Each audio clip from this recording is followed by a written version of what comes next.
All right, what's up, legends? We are live, and sorry we had a little bit of a hiccup there. For some reason I had my stream settings wrong. Not sure how that happened, but we're here. Here kind of late, but we're here nonetheless.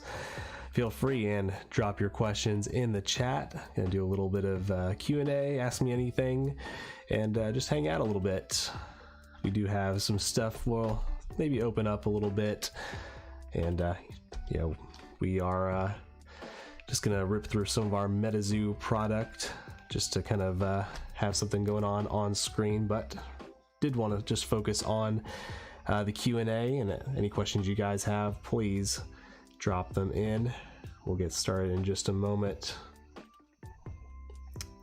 Please let us know what's going on this evening. Hope everyone's doing well. Hope you'll say hi in the chat. As you can see, we got some stuff here that's not worth too much anymore, but we still had it kind of in the vault, and figured might as well just rip into it. It'll be kind of fun just to open some stuff up, and you know, regardless of what's been going on with MetaZoo, I still enjoy the brand. I still enjoy the IP. Definitely don't know what's gonna go on with it next. I think we're still waiting to hear maybe an update from the higher ups there. Sounds like maybe the founder and some other people might not be a part of it anymore. It's also possible that nobody's a part of it anymore and it really is completely gone. Of course, there's been so much speculation and rumors about it being sold, about Bandai possibly buying it.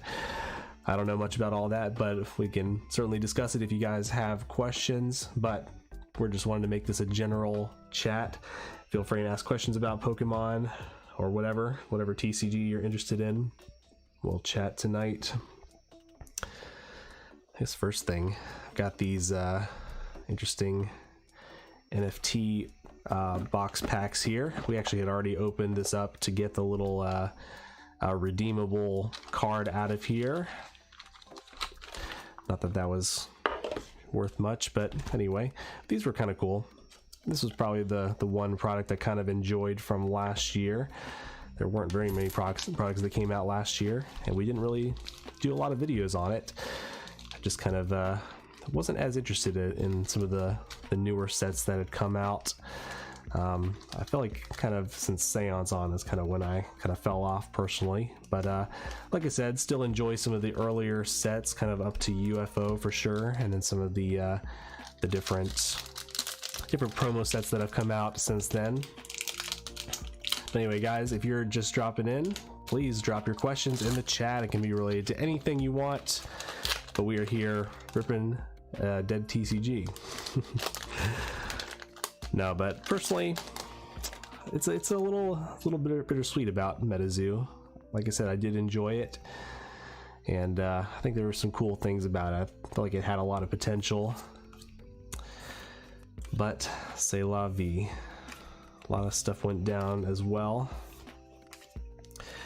I do hope that something happens to where it could get bought out or maybe taken over by some fans, or the whatever staff is still there.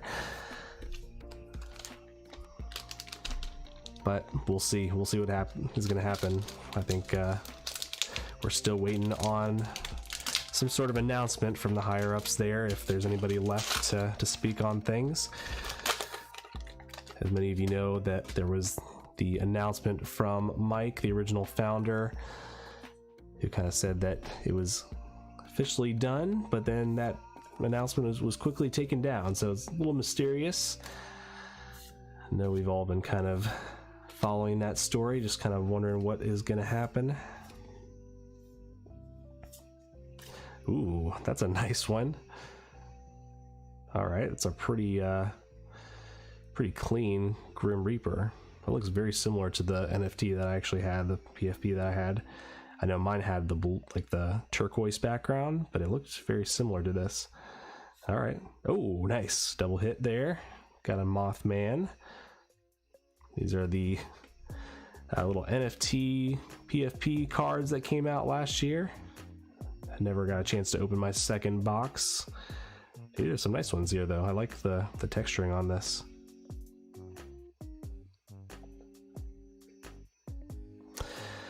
But as always, guys, I'm still fairly new to live streaming. I already made a mess up this evening, and we started the wrong stream, but we are here now. So, hey Tyler, thanks for being here. Yeah, I just figured we would rip open some MetaZoo since kind of dying, but feel free to ask whatever questions you want. It doesn't have to be about MetaZoo. It can be about anything you want. So here's some cool little cards here. I liked these because I liked the artwork on these. They still kind of had that Sugimori-esque art style for them. Anyway, guys, let's keep it rolling.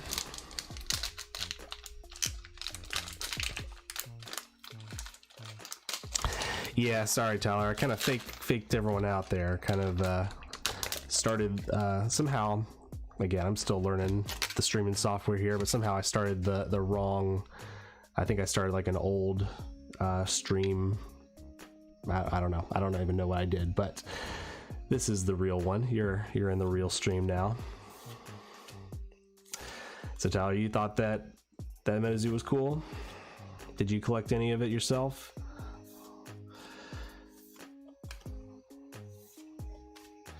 I know people love to hate on it, but I think it had some cool qualities about it. Nice. They have these just kind of more reflective ones.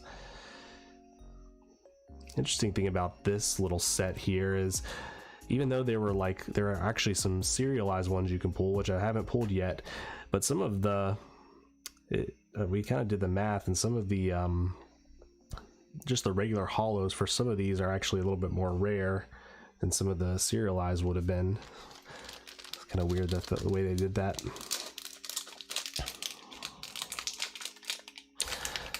Yeah, but what's everybody doing tonight? What's on your mind?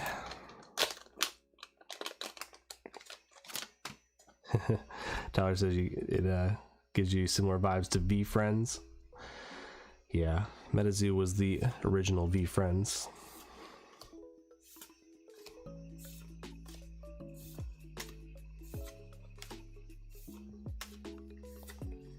Nice Piazza bird there, a little top hat. And wow, that's a pretty clean Wendigo as well. Very nice. So this set was really fun because they're just to give a little bit of backstory if you're not familiar. So they came out with these profile picture NFTs, and then for those who still owned them, they kind of promised that they would actually make these physical cards eventually, and so that's what these are. And yeah, I think they're pretty cool, but it was actually probably one of the more successful fan servicey sort of things that MetaZoo did, because they actually had like a private Discord for the NFT holders, and there was some good engagement in there. And so when this set came out, everybody wanted to collect their own PFP card, because you weren't necessarily guaranteed to get yours. You were just going to get these packs. And so people were, asking around, trying to find theirs, doing some trades. So I don't know, it was kind of an exciting time.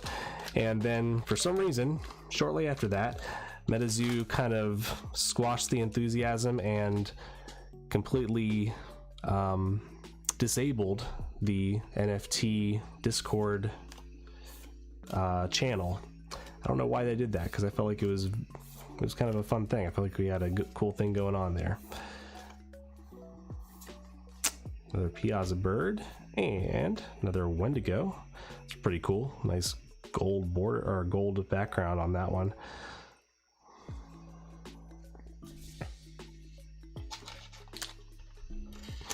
Tyler, you said you're gonna grind through some Dragon Ball Z. Nice. Snagged Hulu for a month. Yeah, they've got quite a bit of anime on there. Yes, at some point I might have to get into Dragon Ball Z.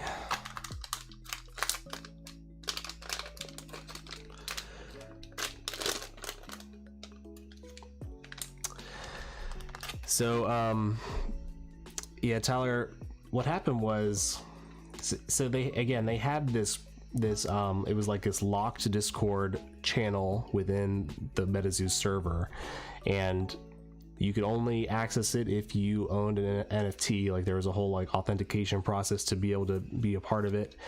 And yeah, it was kind of cool because it was a little more exclusive, but after a while they just kind of got rid of it, and then they only kept like the announcements channel for that. Yeah, they did some weird things with the Discord for sure, and that's kind of one thing that definitely did kind of put a sour taste in my mouth, is that they were just kind of just banning a bunch of people just for dumb little things. And yeah, I don't know, it's just not really the way to treat your fans. And again, I get it, people were being very negative about different things, but sometimes when people are negative, it doesn't mean that they're trying to hurt your feelings or whatever. Sometimes those are your biggest fans and the ones that you should probably pay most attention to. But instead of that, they just kind of just banned those people from the Discord altogether, and it kind of created this environment where you didn't really want to actually say what you were thinking, because you didn't know if you wanted to stay in there to make sure you're getting all the announcements of new drops and everything. Yeah, so that was not so good.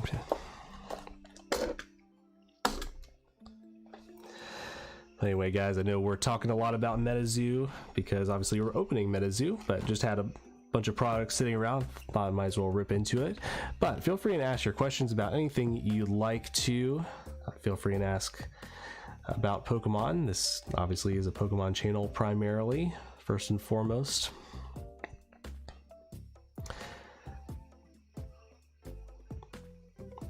Tyler said, I wouldn't mind getting into another TCG, but Pokemon has so much stuff, it can be overwhelming at times. I know, for sure.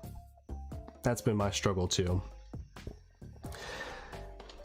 Even with MetaZoo, I still kind of have desires to kind of complete certain sets and get certain cards for MetaZoo, even though they're dead, even though they're gone. But yeah, it always was a little bit overwhelming to add that in the mix, but it also kind of added a little bit of flavor to things too. So that was the way I approached it. But I definitely will have to say that when you are when your attention is divided, and also your wallet, if you're paying for multiple things, then yeah, it can be tough.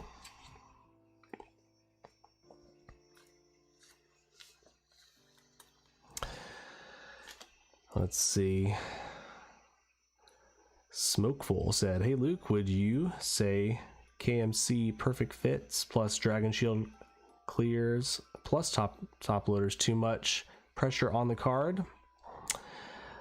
I think it depends on what size top loader you're using. Some of them are definitely snugger than others.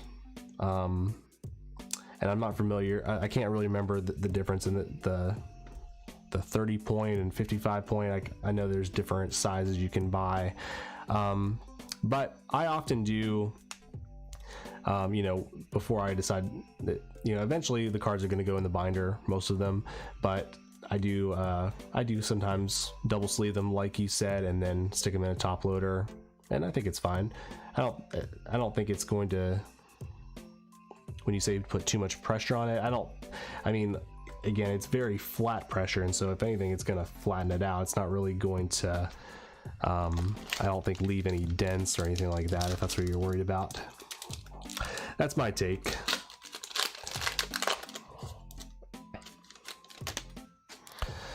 All right, we are ripping into a MetaZoo UFO box here. See if we can pull some of the stuff that I never got to pull.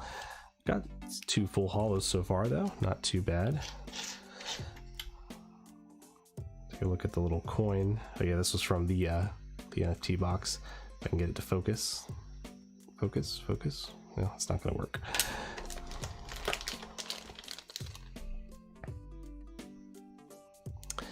You're using the Voltex top loaders at the moment? Okay. Yeah, actually, I still have not picked up any of those. I need to do that at some point. I just get so many top loaders from different purchases and trades, especially from Whatnot. I got so many top loaders from that I hardly ever have to really buy them. Ooh, that's a cool one. Magic Engineer's Oil. Never seen that before.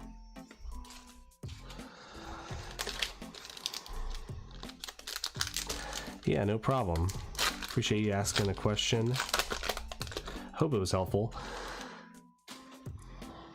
Yeah, but like I said, I do, and for those of you who don't know what he's talking about, basically what I do, and I can even show you real quick. We'll do it with a Pokemon card to make it simpler. So yeah, if I can find one. All right, well, this one's already sleeved. So I use these KMC Perfect Fit sleeves. And as you can see, they fit very snugly, very perfectly. And I'll usually do it upside down. Although I will say, if you are going to top load them, you might as well probably actually sleeve them this way, because you can cover them on all sides. I don't usually do it this way, but I'm just going to demonstrate. So, you know, you sleeve it that way, and you can do this with a penny sleeve as well, but these are Dragon Shield sleeves. Clear Classic is the ones I like because they're super clear. They look nice in a binder and in a top loader. So in this case, you know, we would basically sleeve the Dragon Shield upside down.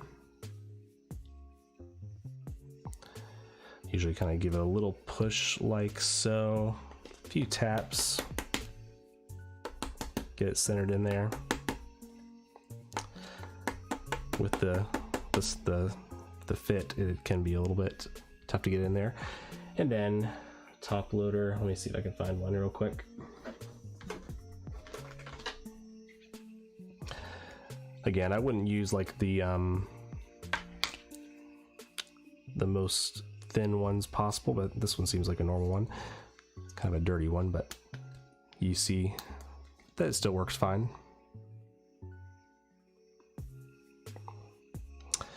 So yeah, that's one thing you can do, and by, you know, double sleeving it like that, you're really protected on all sides. Now what I usually do though is I know it's kind of weird, but I'll actually sleeve this upside down usually, because eventually it's going to go in a binder, and so I just kind of want it sleeved normally for the Dragon Shield essentially. So we'll just do it like that.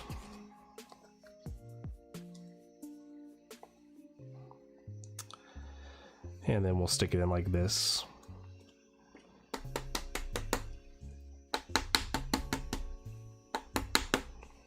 There we go. And that's usually how I'll do it to slide it into a binder. Yeah, so hopefully that helps to have that little demonstration. Yeah, but for anyone who's just joining us, welcome. We're just kind of hanging out, and would love for you to ask any questions you have. Can be related to anything, but we're just ripping some MetaZoo while we're here, because we've got some of it left still. Dark Shard Meteorite. Yeah, I've never pulled some of these. Gotta get some of this bulk out of the way.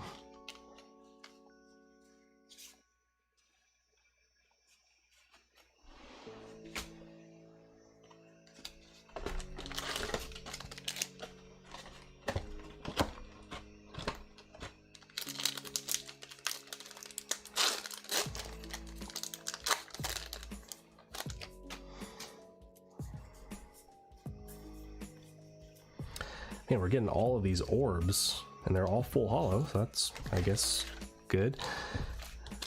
No, there's still some that I have never pulled from this set, like the Men in Black, I think is one. I can't remember what else. I don't even think I pulled the another orb. what is it? The this guy right here. Why can't I think of his name? Wow. I'm a fake MetaZoo fan. Flatwoods Monster, that's it. Another orb.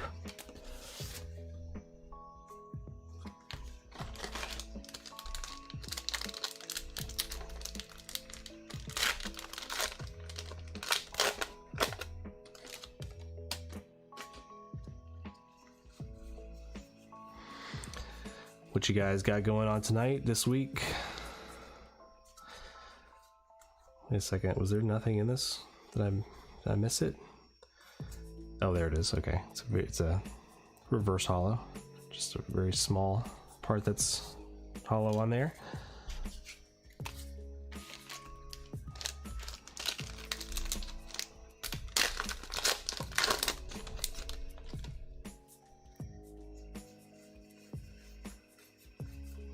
Ooh, nice. That's a good one. Got the Foo Fighters. Yeah, that was one I needed, actually.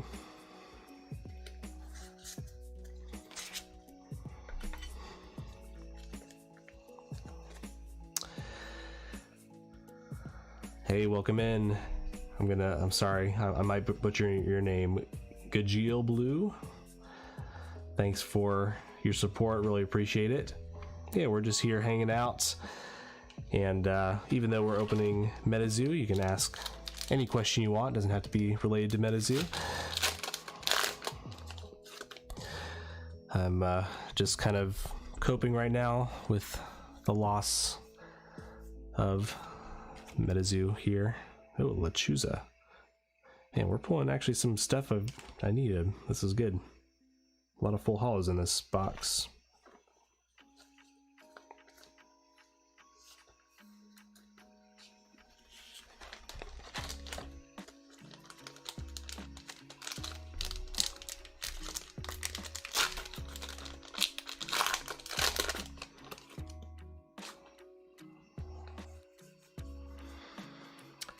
And we got Casablanca Entities, very interesting. Just a reverse hollow there.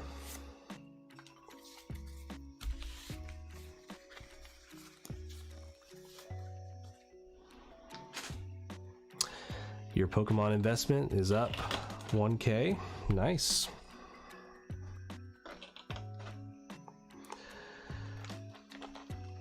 You'll have to let me know what sort of stuff you're invested in. Is it sealed product or singles or slabs? So to answer your question, is MetaZoo booster box 30 a piece? I'm pretty sure it has 36 like a Pokemon. Yeah, 36. You can just kind of see there on the side. Ranger, what's up? Welcome. We're just hanging out, doing an Ask Me Anything Q&A, and also ripping some MetaZoo, and just kind of reflecting on the good old days of MetaZoo. Giant space brains.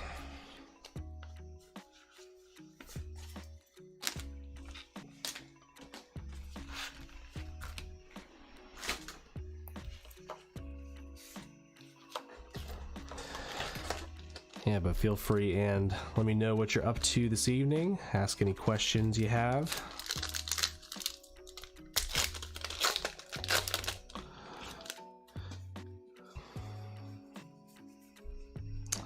Oh, I always like this one, Dragon's Fire. Pretty cool looking.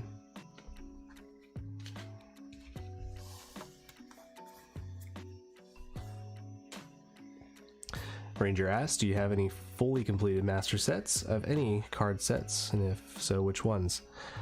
Yes, I do. I have completed the Pokemon base set and Jungle. And Fossil, I'm not sure. There might be one or two I'm missing. Those are kind of the main ones that I have done. And I have a whole bunch of other ones that are like 60 to 90% complete.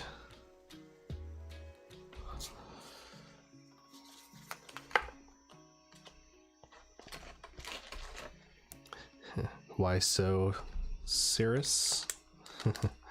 He asks, or she, whatever you are, asks, I am planning to go to my first Collecticon in Orlando. Any advice on finding the best deals and what's usually offered at this Collecticon if you've been? Yeah, I have been to the Orlando one. Now, I mean, it can be different every time. Sometimes they even do different locations. So first part of your question, advice on finding the best deals. I will say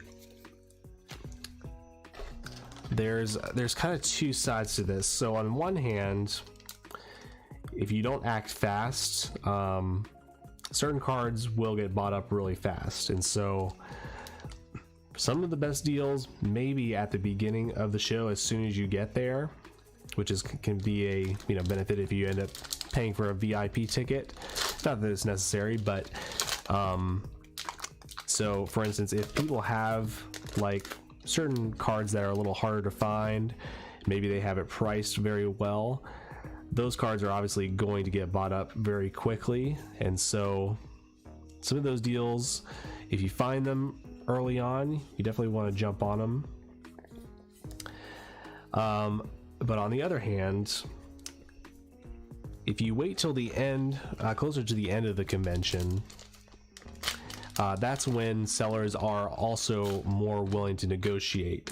So that's another thing that another strategy you can use is just kind of waiting until the last minute, and because people are packing up. Ideally, sellers don't want to go home with anything, ideally, but they want to go home with as little as possible.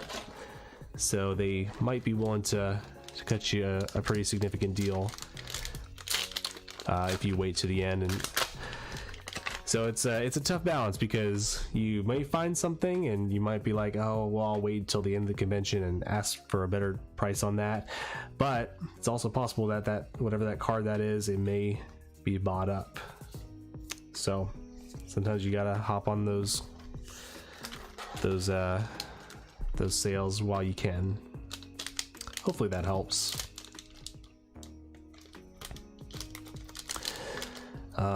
So the second part of your question, you asked, oh sorry, it's all the way up there, I'm getting behind. Again, really appreciate you guys asking the questions and chatting. I will get to as many questions as I can here. You had asked what is offered at Collecticon. So that you can find the information mostly on the website, and they may not even have all of it updated yet. Closer to the convention you can know for sure, but they do offer, they have different people signing, and so they probably have some of those people listed now, and they may have even more listed closer to the event. That's one thing. As far as what's offered, I mean, they usually do like a panel on the second day.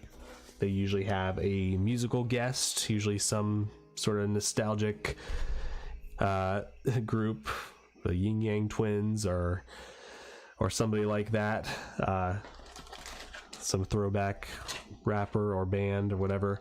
So those are some things that are pretty consistent,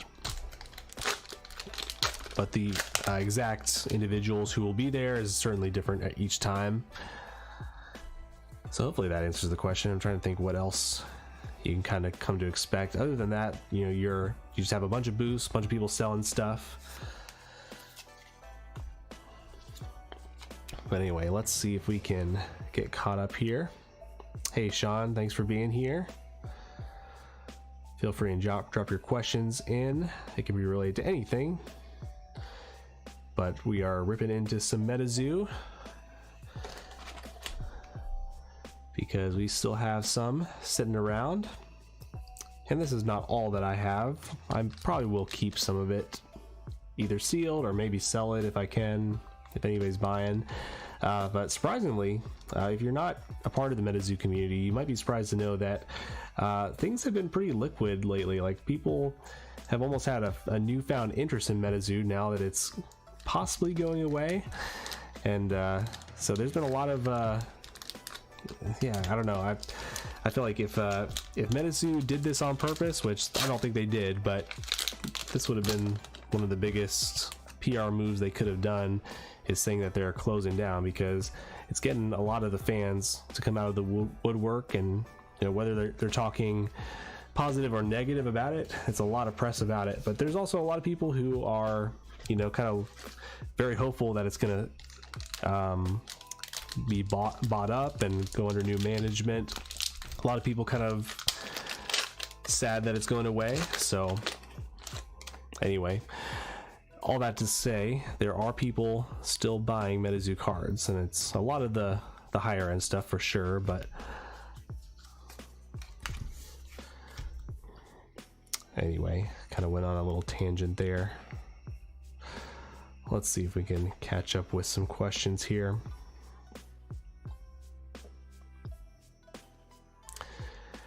Gajeel said, I got back from bowling league at 9, did okay, and now sorting my Pokemon cards and watching Netflix. Very nice. Sounds like a good night. I feel like haven't been bowling in a long time. Probably gotta take my kids and do that. I don't know if I've ever taken them bowling. It's always a fun thing to do. Smokeful, what are your thoughts on grading in general, especially on Pokemon? Is it worth to grade cards in less than 10 for personal collection? Personally, I do enjoy grading, and one thing I'll say is that I really didn't grade for at least probably the first 9 months, maybe even longer in the hobby. You know, is that true? No, actually, I don't think I graded until maybe a year and a half into the hobby. And it's not something that I was just fast to do, but one thing I wanted to figure out early on was, you know, what I wanted my collection to look like if I was going to get cards graded. And I also kind of wanted to know, you know, would getting a card graded make me like the card less? Because that's also possible. Some people don't like having cards encased in that much plastic, and they don't like getting a low grade. That's always a risk that you take. But so I basically tried it out. I decided, if I'm going to do this, I really like the way Beckett slabs look, and so I decided to grade with Beckett. I've never been a big fan of PSA, the way they look. However, PSA is obviously the most used grading company, and they do tend to be very liquid and tend to hold their value pretty well, especially in high grades. And so Beckett, I would say, is not very liquid compared to PSA, but it still is a very well respected grading card company. And so I kind of just weighed each of those positives and negatives and kind of landed on that. And I just want to make sure I'm not glazing over your actual question here. Yeah, but I think it's fun. I mean, basically, you know, with Pokemon cards, you know, there's only so many Pokemon cards that are actually rare. And so by getting your card graded, you're adding an extra degree of rarity to it, condition rarity. The fact that you have preserved a card for however long you have, or that the card, you found a card in such good condition. It's something that's not as easy to find for a lot of vintage cards. It technically is easy to find for modern cards, but and so those factors basically are those yeah, I guess those factors basically contribute to the price of the cards, because it kind of goes back to the rarity of them. So, you know, for a lot of modern cards, if you don't get a 10, a lot of people don't want them, because, you know, most of these modern cards are pack fresh. And so if you end up getting a PSA 9 or BGS 9, 9.5, it doesn't necessarily make that card much more rare by being in that grade. But if you can really hit a high grade for a modern card, that's kind of where the value is for those.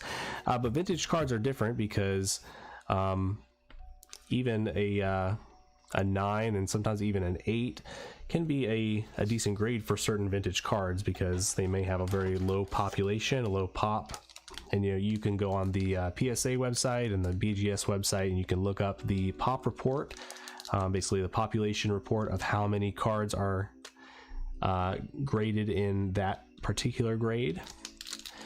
And so that's kind of one factor you can look at as far as increasing the condition rarity of your card, and you know, whether or not it's, you know, possibly going to make it more valuable as a result. Haven't pulled anything that cool in a while. Quite a bit of full holos in this box. That's good though. Hope that answers the question. I'm trying to think if there's any other thoughts I could add to that. Is it worth it to grade cards in less than a 10 for your personal collection? So that really kind of is a personal preference. You know, some people don't even grade for to increase the value necessarily. Some people grade because just they like the way it looks. They decide that they want to encapsulate their card and they want to protect it in that way. Of course, there's many other ways to protect your cards, but grading technically is a way you can go about that. And so, you know, there's plenty of people who collect all different types of grades. Some people don't care about the grade at all. Some people only want 10s. Some people even are PSA 1 collectors. There's actually people out there like that. And so for personal collection, it really is up to your preference and also up to your budget, because, you know, I definitely recommend, if you feel like you have a good eye for it, definitely a good idea to try to get your cards graded yourself instead of buying them in high grades. But if you can't do that, then you're kind of forced to purchase them. You have to kind of weigh, you know, can your wallet really handle buying PSA 10 of everything in your collection? It's not really feasible for a lot of people. And definitely, if you have an eye for a BGS Black Label, then that's going to be really tough on your wallet. So some people are completely okay collecting just PSA 9s or BGS 9.5s or just BGS pristine 10s and not the Black Label necessarily. So for me, I kind of treat each card or what am I trying to say? I kind of look at each card separately as far as the grade goes, because a 9 on one card is a really strong grade. Like, for instance, I've shown this off a couple times, but it's my Shadowless Gyarados that I did grade myself and it got a 9. It's a really strong grade for a Shadowless card, and it does actually increase the value by having this graded in a 9. Whereas certain cards, I really don't even want to own it unless it's a 10. And some cards I'm actually satisfied having it as a 9.5. So it really just depends. So that was a long-winded answer, but I hope it answers the question though. Let's see if we can tackle some more questions here. I will try and get to as many as possible, so if I'm falling behind, feel free and keep asking your questions in the chat. Cryptic Keeper says, I've been watching your Pokemon videos for a while, never noticed your MetaZoo vids before. Now I'm playing catch up, love your channel. Awesome. Well, thanks for discovering my my playlist of dead TCG. But no, but I really did enjoy MetaZoo. Like I said, I was kind of really into it from when I first kind of discovered it around the time of Nightfall. Couldn't get Nightfall, but kind of was able to open up some products shortly after Nightfall came out, and then I kind of got out of it. Not out of it completely, but I kind of started to lose interest around the time of Seance. I really was not a fan of that set at all. But yeah, go back and check out the archives. Definitely have several openings on here, and I always enjoyed the a lot of the promo sets that came out, so you'll see several openings of different promo sets.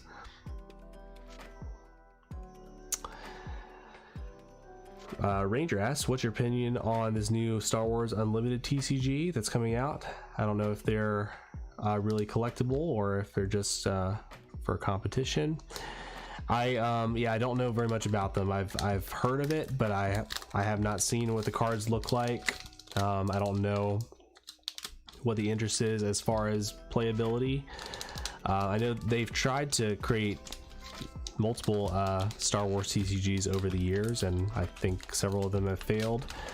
And you know, what I collect are basically Topps Star Wars cards, which is not a TCG. It's just a regular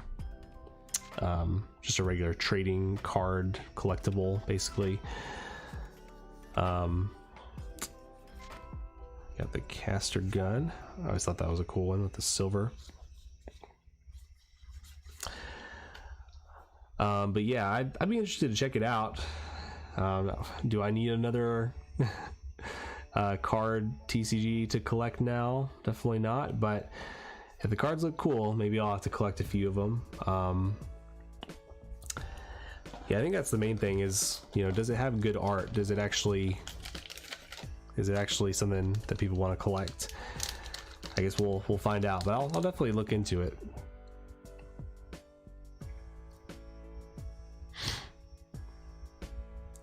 Oh man, just jumped to the bottom. Let's see if I can find where I was.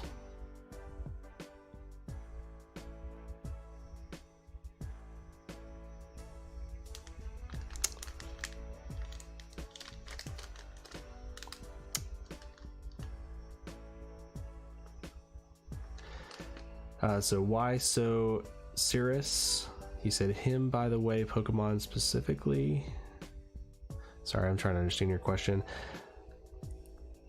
I've noticed Raw is usually offered at some collectors and may be what I go for. You're talking about Collecticon, I think.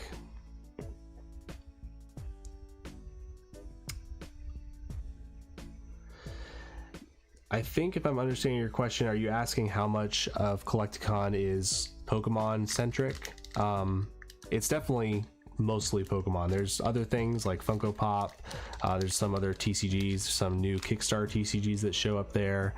But a vast majority of it really is Pokemon. It's really kind of become the Pokemon convention. I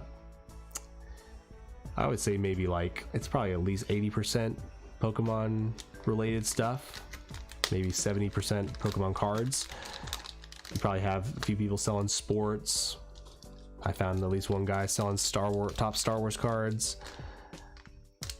And a lot of people there. I will say the one thing I was surprised, at least about the first con, was there were way more slabs than raw than I was expecting. But the second one I went to in Charlotte, there definitely was more raw. So I feel like that's kind of changing. I think I'm noticing sellers, because I actually interact with people who go and sell at the Collecticons, and they even talk about how slabs are not selling as much as they used to, and so a lot of them are also selling packs and selling singles. So it will even be different depending on the time you go, so that people, you know, those sellers are adapting with the market. So I'm not sure if that answers your question, but just a few thoughts I had on that. Travis said, I went to a local show to get my feet wet before the con. It was a lot of fun being able to talk with people. I was a little nervous to negotiate price in person. Sellers seemed very unwilling to budge. That's good. Yeah, I mean, I wish I had more local shows around here, because that would be a lot of fun to attend more. But yeah, that's great if you have some local ones that kind of can get your feet wet with it.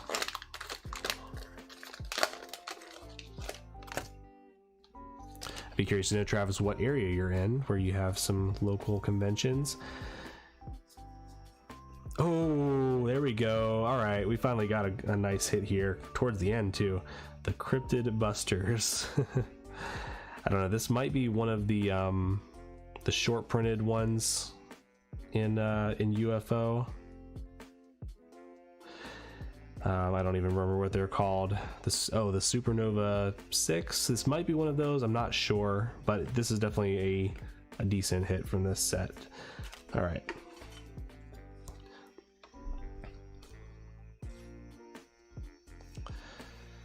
Very nice. We got a few good ones. A few that I had not pulled yet. We'll show them off in a second, and then we'll get into some more packs, and we'll get into some more questions. All right. Travis said down to market price. Oh, sorry. This is a continuation of your questions. Sellers seem very unwilling to come down to market price, like eBay, Last Souls, TCG, Fish, TCG Player. I saw used more. You said they were unwilling to come down to market price, because I would say a lot of people consider TCG Player pricing market price, but assuming that these sellers may be from like local card shops, certain local card shops, unfortunately, I've noticed they're a little bit more stingy. Yeah, we got nothing in this last pack here. I know one of my local card shops, they always go by like the median price for some reason. I never quite understand why. And the median price can be higher or lower, but I feel like most of the time it's a little higher. So that's the only thing that kind of prevents me sometimes from picking up stuff locally. So I don't know, that might be the case if you're dealing with a lot of local stores. I don't want to, speak to every store, because everyone is different. There certainly are good LGSs out there, but yeah, sometimes I feel like they can be a little bit trying to get over on you on price. Steven Levinson said, "Is Evolving Skies still doing good sealed?" Yeah, pretty sure it is. We can look at it real quick since you asked. Let me see if I can get this set up here. This screen share. Of course, this is not showing my face like it's supposed to. We'll just hide that. Give me a second, see if I can figure this out, because we can look at TCG Player real quick. Hide that.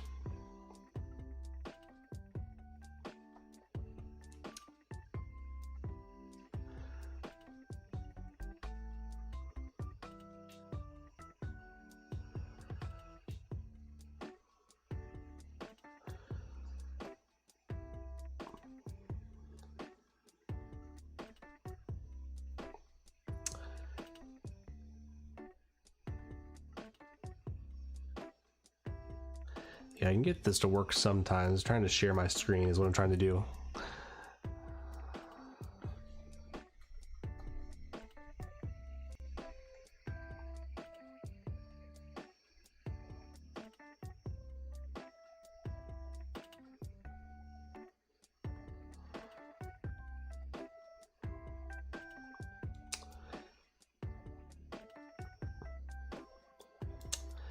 Man, this is not working for me. I'm sorry.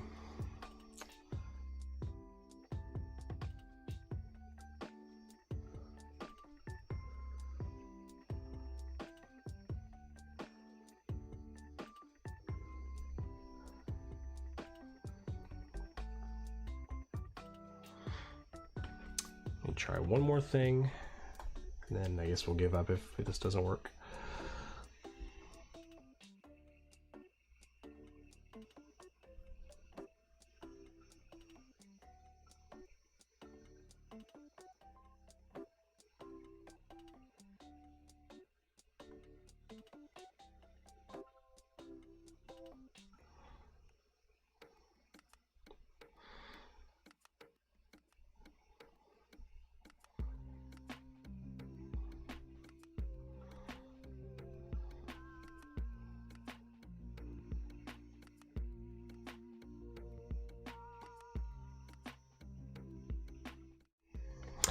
All right, sorry about that. I wasn't able to figure it out. I wanted to share my screen to look up TCG Player, but I mean, I can just I can look it up myself. Obviously, you won't be able to see what I'm looking at, but I mean, Evolving Skies, I think the booster box is still pretty high up there. I think it's around 400. Let's see here.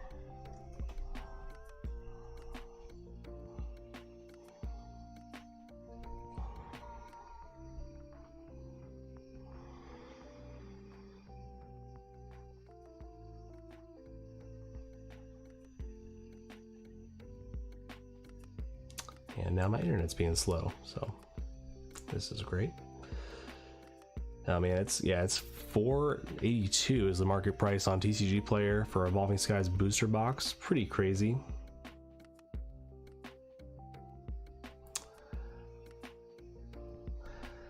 Let me look up the ETBs, because somebody told me that the ETBs were doing well too.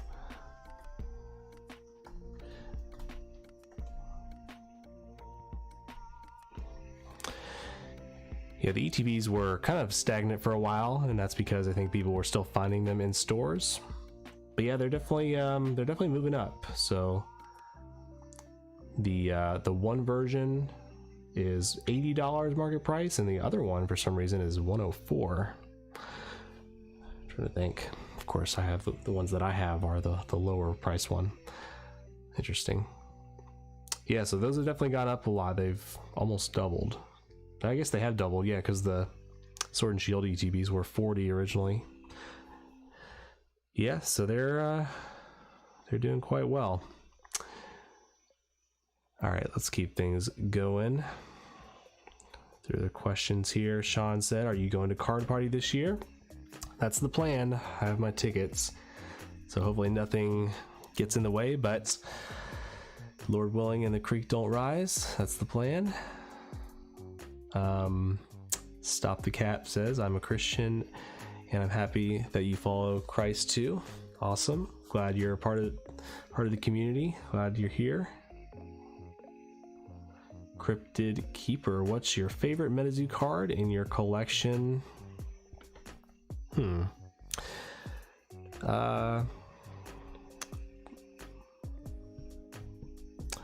mean, I really love Loveland Frogman. I don't have any crazy cards. I do just a first edition holo. I'm trying to get a Kickstarter. I'm actually, believe it or not, I'm still trying to buy some MetaZoo. I'm trying to get some of the cards that I wasn't able to get before, because they're a lot cheaper now. Surprise, surprise. Whoops, sorry about that. Probably my favorite one in my collection is I have basically the Error Silver Moth token card. It's a serialized card given out to NFT holders, and I was able to grade it in a Beckett 9.5, so it's kind of a card I'm pretty proud of. It's over in my case, otherwise I would show it to you real quick. But all right, let's move over here real quick. So I did want to show off real quick just what the main cards that we had hit from this box, because we did hit a few things that I have not pulled up until this point from UFO. Where are they? Okay, there's one. And I feel like there were 3 of them we pulled.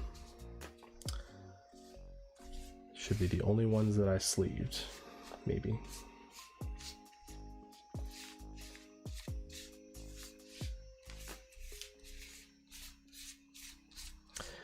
Yeah, I'm very disorganized right here. Well, I'll at least show you these 2. So these are 2 that we just pulled. Nothing crazy, nothing like serialized or anything, but got the Foo Fighters, was never able to pull that one before. And then we got the Cryptid Busters. Oh yeah, we pulled Lechuza, that was the other one. I don't know where it is though, but it's in here somewhere. Anyway, that is it for our UFO box. We do have some Cryptid Nation 2nd edition packs that we'll probably go through as well while we answer you guys' questions. So that should be fun. Not gonna lie, I'm really tempted to pick up a Cryptid Nation 1st edition booster box, because I've never got to open a booster box, It was always way too expensive when I got back into the hobby. A first edition booster box was $1,000. Now it's about $100. I haven't even looked at it in the last week, so it might be even less than that now. When I first got into the MetaZoo hobby, the Kickstarter I think was $10,000. Pretty insane. Anyway, let's keep going with the chat here.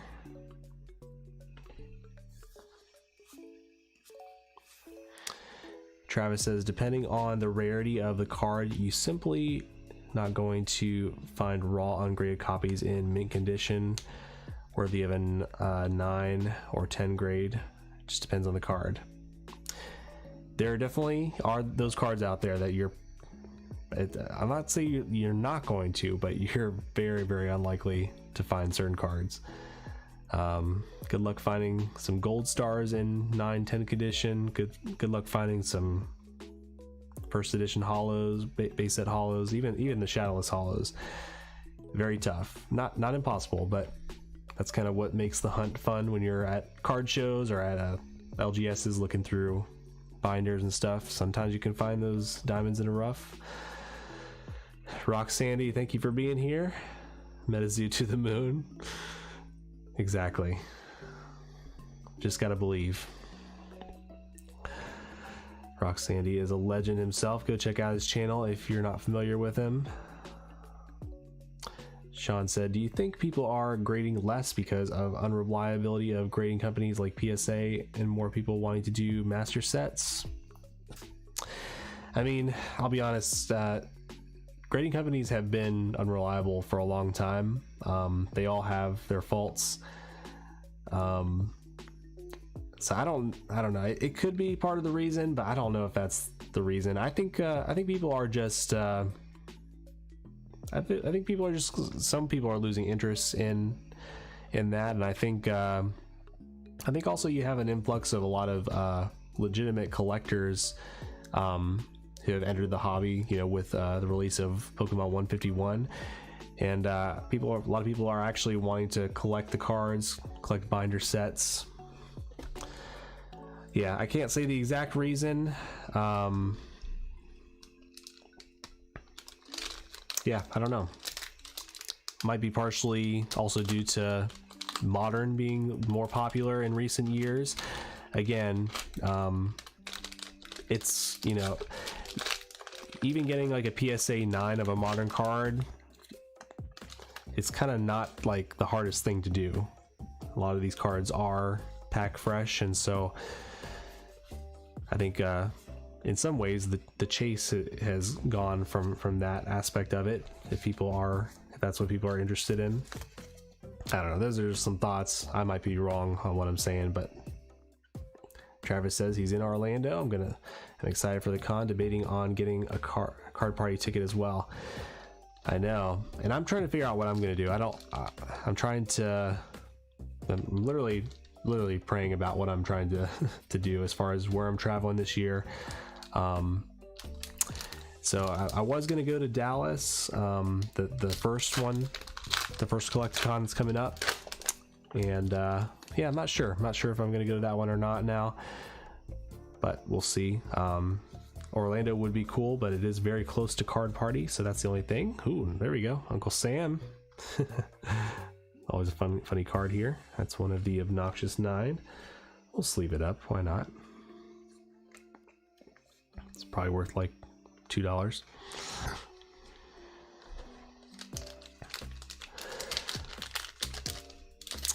Yeah, so I wouldn't mind going to Orlando, but just the fact that it's like, I think 2 weeks away from Card Party, and I have already committed to Card Party.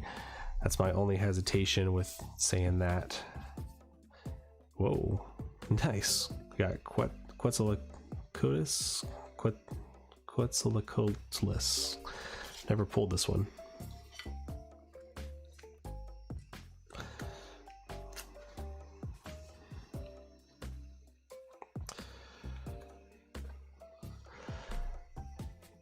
Alright, Travis says, yeah, I've seen TCG Player quoted a lot for Modern, which is fine. I am a huge into vintage stuff, which TCG Player isn't good at, especially Japanese cards. Oh yeah, well, definitely not Japanese. Definitely going to need to use probably eBay for that. What is going on? I can't get to the, my chat keeps jumping to the bottom. Yeah, I would say for certain, I think for like the really high-end vintage, definitely don't go with TCG Player, first edition, shadowless. But I would say like for most unlimited stuff, I still would probably say TCG Player is good. But not everybody knows how to look up the conditions. I actually have a video on that on the channel. If I had my phone here, I would be able to show you how to look that up, but I'm using my phone as a camera, so. But yeah, there are ways to look up condition of the vintage stuff on TCG Player. Some people will just look at like recent sales, but again, there's a better way to do it. Basically, I'll just explain really fast. You basically add it to a list, and then you can actually from there change the condition and see what the average market price would be for that.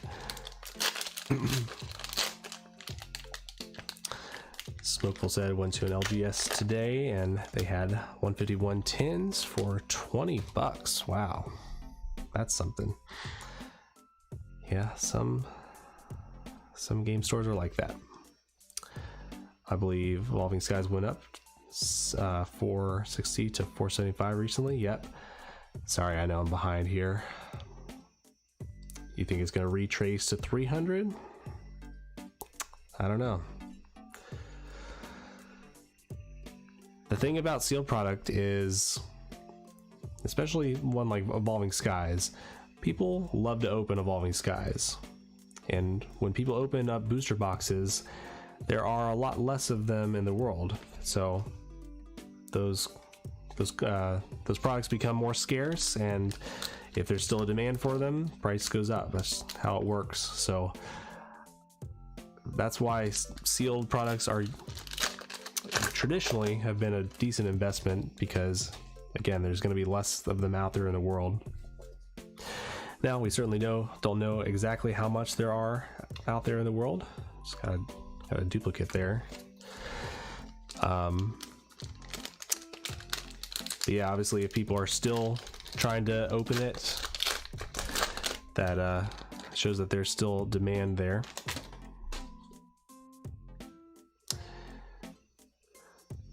Why so serious? Appreciate you answering my questions about the con. Do you plan to go to any cons this year? Oh yeah, I mentioned that earlier. Still debating Dallas, still debating Orlando, but pretty certain to be going to Card Party. And then I'll probably go to Charlotte as well, because that's very close. I can drive there. How much is the Kickstarter going for now? Yeah, the Kickstarter booster box, I can't remember. Yeah, it's not as much as it used to be. That's for sure. I think it's sub 1,000. Might be like 700. I hope I'm probably wrong on that. So yeah, just look up eBay sold listings. Like I said, if I could get my screen share to work, I would look it up with you right now, but I don't know why I can't get it to work.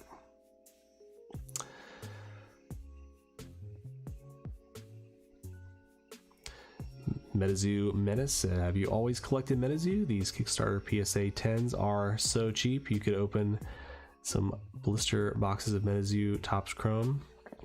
I never really got into the Topps ones. Mediums, Third Eye, Full Hollow. But yeah, I mean, you're right about the 10s.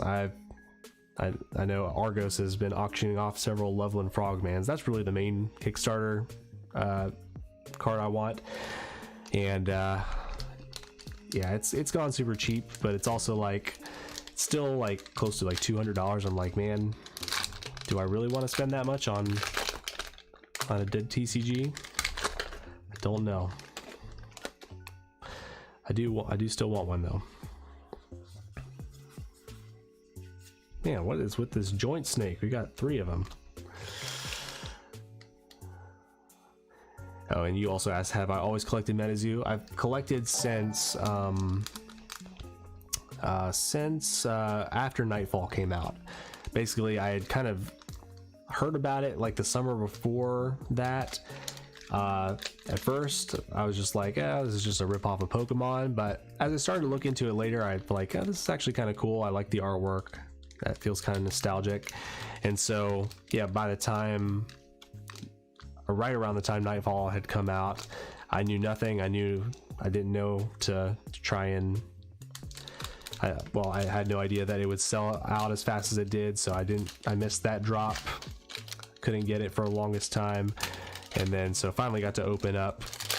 I think the first thing I opened up was actually the Christmas set that came out right after that, and then also second edition Cryptid Nation as well. Nice Chupacabra.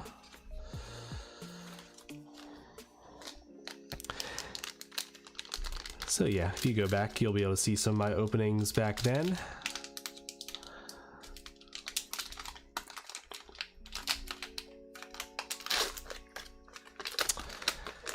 Zodith, what's up, Luke? Got back into collecting 4 months ago, and your channel is one of the first ones I found. I like how relaxing and comforting the videos are. Been awesome. Been an awesome collecting journey so far. That's awesome. Thank you so much. Glad you found the channel so early on. Yeah, I do try and provide some tips for newer collectors as well, so definitely look through the library for some of those videos. But yeah, it's definitely a fun hobby, definitely a really cool community, and that's why I've enjoyed doing these lives with you guys, is just a way to connect with you guys even more. And actually, speaking of which, I actually just started my new private Patreon community, which you guys can also check out if you want to. Basically, it's gonna provide a private Discord channel for you guys to be able to connect, and also we'll be doing monthly live calls, so you guys can ask your questions personally on camera or through voice. We probably will do it through the Discord audio, but we could also do Zoom calls depending on what you guys decide you want to do. So those will be some of the perks, and then live streams like this where I'm actually answering questions will eventually be only available. The replays will only be available to Patreon members, so that'll be another perk. We'll also do we'll do shout outs on my videos. You'll get special credit towards the beginning or the end of my videos. I'll be shouting out your name on the channel, and I'm sure we'll come up with some other cool perks down the road. So if you guys decide, you can check out the Patreon. It's linked in the description below, and we'll try and I can link it in the chat as well real quick.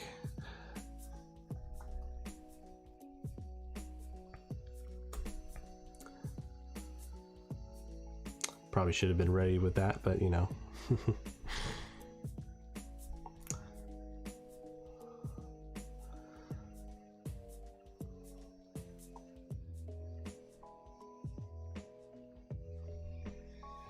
Yeah, if you guys have any questions about the Patreon as well, please let me know. This is your chance to ask.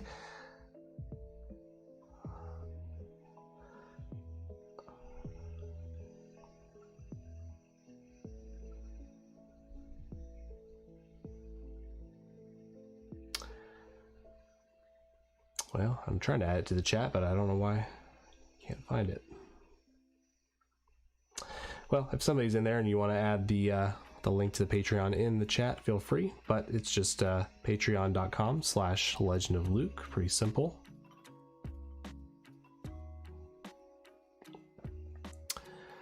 All right, what else we got here? Feel free and keep the questions coming, but it is, oh man, it's already midnight. I know we started very late, so it is what it is.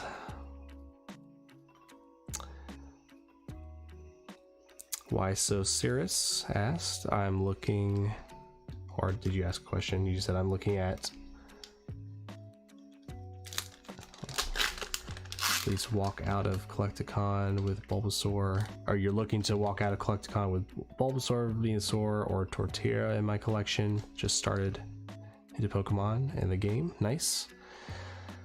Yeah, I'm sure you'll definitely find some of that stuff. It's good to have some goals when you're going to Collecticon. If you're looking to buy, it can be very overwhelming. You can kind of get shiny object syndrome to where you want everything and yet don't know what to buy. So definitely good to go in there with, oh, there we go. Nice. Oh man, love this guy. I don't think I've even ever pulled the full holo for second edition. Yeah, this is just second edition, but that is pretty exciting. That's awesome.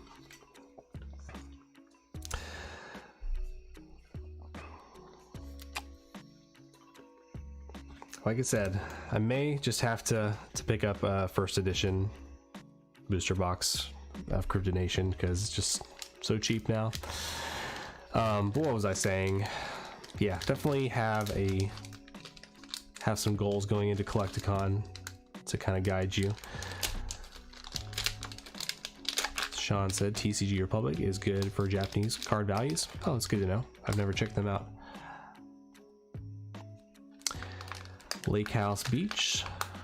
The MetaZoo packs look very high quality. It's definitely intriguing, but I've never opened it myself. Looks cool.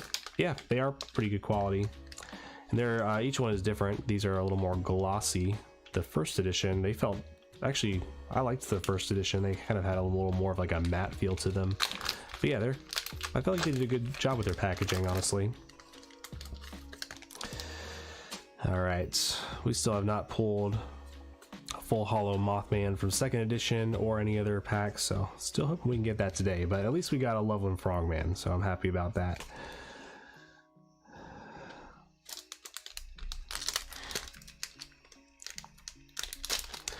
MetaZoo Menace. Since MetaZoo came out, I can't count how many cards I bought raw on eBay that graded a PSA 10.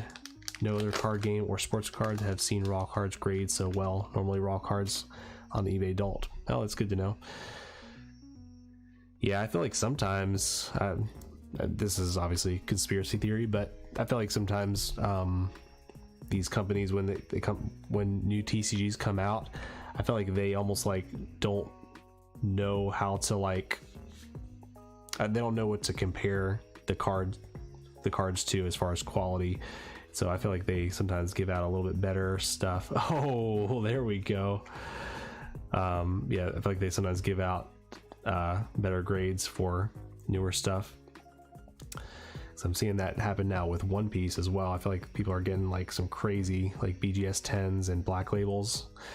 But man, anyway, sorry, I'm distracted by the question and by this pool. This is a pretty big pool. I know it's just second edition. It's probably worth like $5, but never pulled a Chaos Crystal before, so pretty excited about it.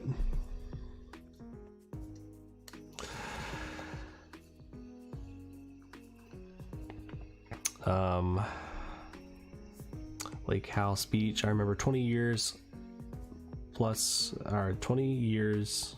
Sorry, wow. Let's start over. I remember 20 plus years ago asking Mom to get me Pokemon cards at the store, and when she came home with tops, I was so mad. Oh man. Yeah, I was never into the tops ones. I mean, some people love them. I mean, they're still collectible, but yeah, that would have been a little bit disappointing for sure.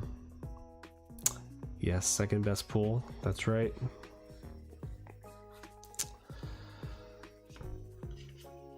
Black Hole Shard Reverse. Man, come on. We got a Chaos Crystal. We got a Loveland Frogman. There's gotta be a Mothman here. Got a few packs left. So this is like a second half of a booster box. I feel like we opened up the other half in another video a long time ago.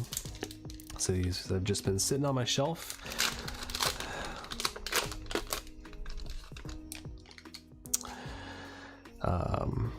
Sean says, what do you think of TCG Player now being owned by eBay? Do you think that conflict of interest since they set market value of cards? That's a good question. Had not thought about it in that way. I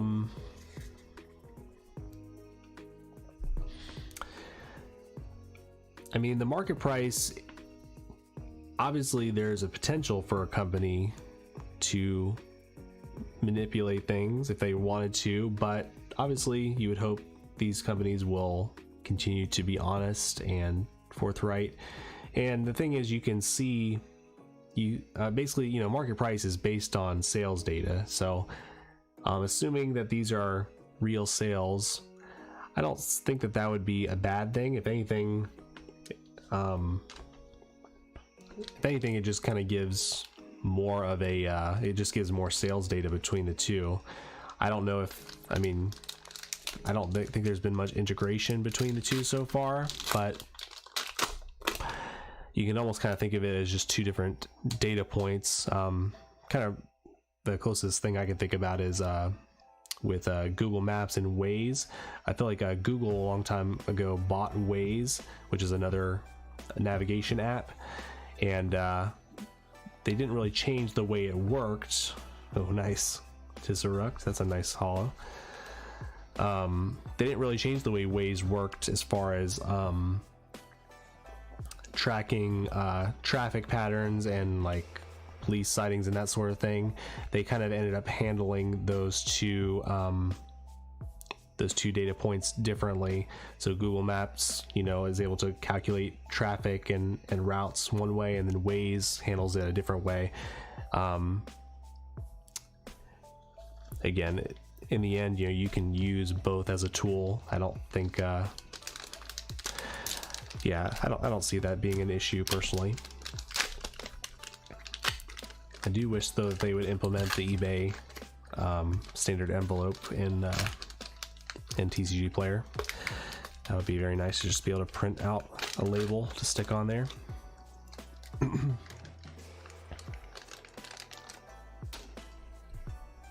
Yeah, having a monopoly on the fees, that's a good point. Yeah. What can you do?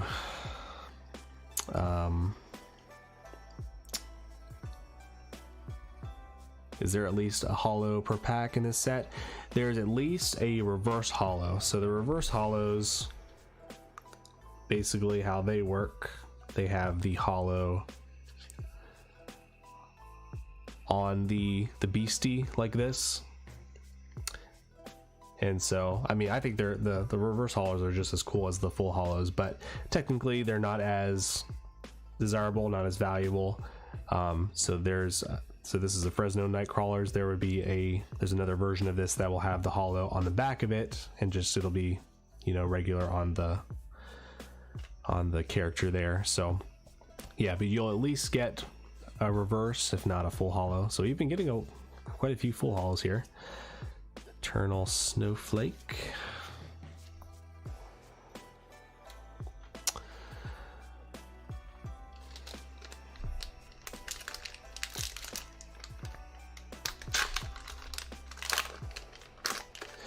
Can't really manipulate the market price of cards because they aren't selling the cards themselves. They did, however, eliminate the fee competition, so there is no incentive for sellers for either.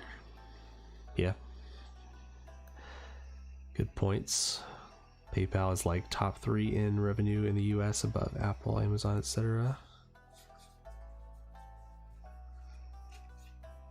Chupacabra.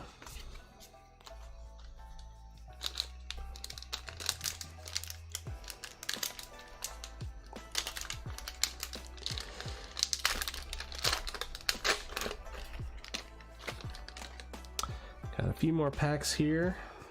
I do have more I could open. I don't know if I'll want to get to it tonight, but we do have actually a wilderness box as well. Might have to save it because it is getting late. But yeah, guys, it looks like we finally caught up on chat. Really appreciate you guys asking questions. Always fun to be able to interact. Feel free and ask any other questions you have before we get to the end of these packs here.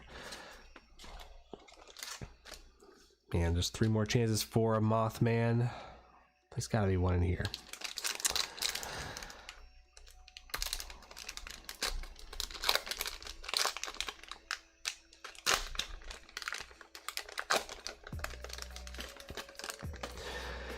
Yeah, but I guess to end things off, at least with tied up with a nice bow, it's definitely a little sad about MetaZoo.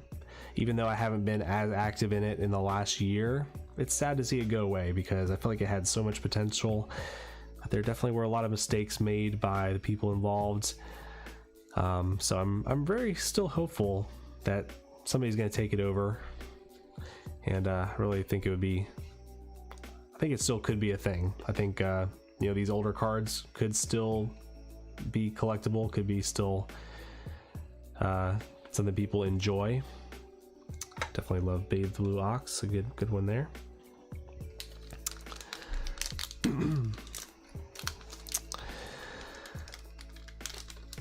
Alright, we gotta save the Mothman pack for last. Just got the 2 left. Yeah, and I also kind of wonder, could the fans just kind of take over MetaZoo? Is that something that could happen? Technically, it's not the characters aren't in the public domain, so I feel like you could literally just create something identical, call it something slightly different, and the MetaZoo community could just live on that way. But if nothing else, I've seen tons of people in these live streams with like Nick Strength of Pokemon and Argos, and there's still a lot of organic just enjoyment of MetaZoo, and so I don't know, it just seems sad for it to go away now. Chibiquetza reverse. All right, guys, on to our last pack. I do see a question though. Zodith, top 3 Pokemon. I would say number 1 is Dragonite, number 2 Raichu, and number 3 always kind of like is kind of a rotating spot. Number 3 is probably Espeon. I'm a big fan of Espeon, but sometimes I say number 3 is Blastoise. Also a big fan of Blastoise. So 3 and 4 can kind of go back and forth.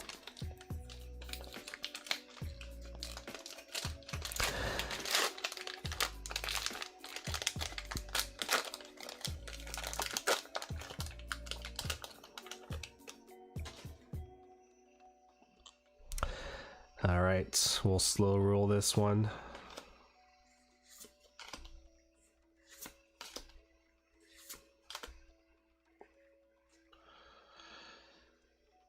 Sticking together here.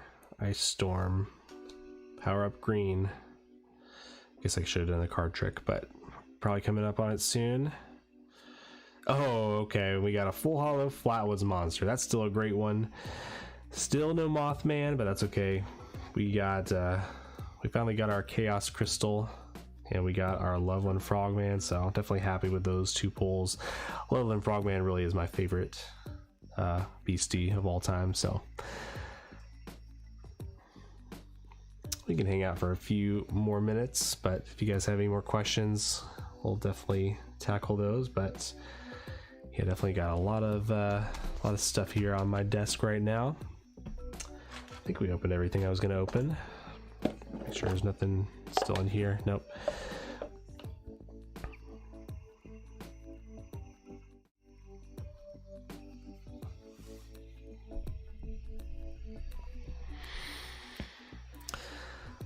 Well, if there are no more questions, we'll wrap things up. Again, really appreciate you guys hanging out here. We'll definitely do more lives in the future. Again, please check out the Patreon if you want to support the channel and join that community there. But if you are watching the replay, you can check out one of these videos here on screen next. Don't forget to give this video a like and subscribe if you're not already. And lastly, I want to let you know that no matter what you're going through, you are not alone. God is with you and He loves you, and we do too. I'll catch you next time.